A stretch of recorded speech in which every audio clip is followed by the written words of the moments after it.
Okay sir, आज का मेरा टॉपिक है, देखिए, how to analyse people at first sight. ये देखिए आँख बनी हुई है, advance techniques for reading body language and non verbal communication.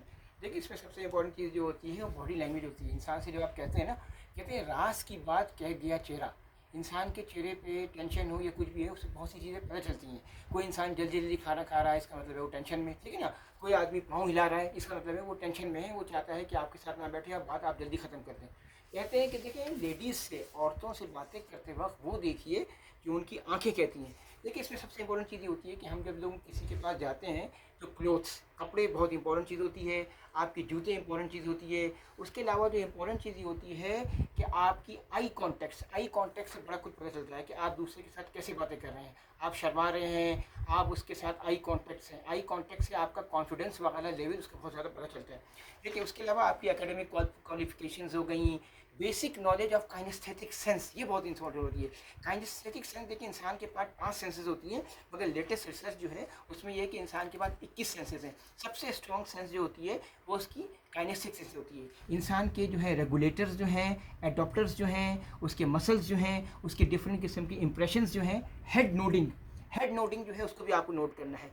Cultural difference ये बड़ी इंपॉर्टेंट रखते हैं, मगर हमारा कल्चर जैसे इंडिया, पाकिस्तान, बांग्लादेश, श्रीलंका का तकरीबन एक तरह का सेम कल्चर होता है।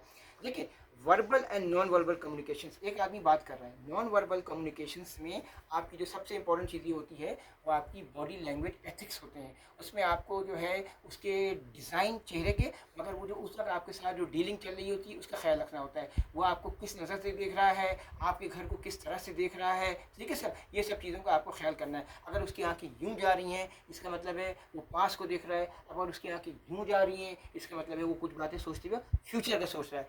देखिए, कुछ चीज़ें ये होती हैं उसमें आपको डिसकन्फर्मेशन जो है वो उसका बहुत इंपॉर्टेंट चीज़ें होती है। आई कांटेक्ट के अलावा आपको अपने फ्यूचर का ख्याल रखना है, एडॉप्टर्स एंड रेगुलेटर्स का ख्याल रखना है, आपको बायोमेट्रिक्स का ख्याल रखना है, और अपने आप को नॉन वर्बल कम्युनिकेशंस के लिए दूसरों को कंटिन्यू मॉनिटर करना है। दूसरे को ये पता नहीं होना चाहिए कि आप उसको मॉनिटर कर रहे हैं, क्योंकि अगर आप उसको मॉनिटर करेंगे तो वो हो सकता है अपने बॉडी एथिक्स जो है वो आपके चेंज कर लें। आप खामोशी से उसको जज करें। इसमें यही तरीका बताया गया है कि आप उसको खामोशी से जज कर लें। आपने अक्सर प्लेन में देखा होगा कि प्लेन में 1-2-3 बंदे खास बैठे होते हैं, स्पेशली एक बंदा होता है जो कि सबको मॉनिटर कर रहा होता है, मगर वो बिल्कुल सादा रहता है और सादे लिबास के अंदर आता है। अगर वो आपको पता चल जाए कि वो बंदा बैठा है तो फिर आप एकदम अलर्ट हो जाएंगे।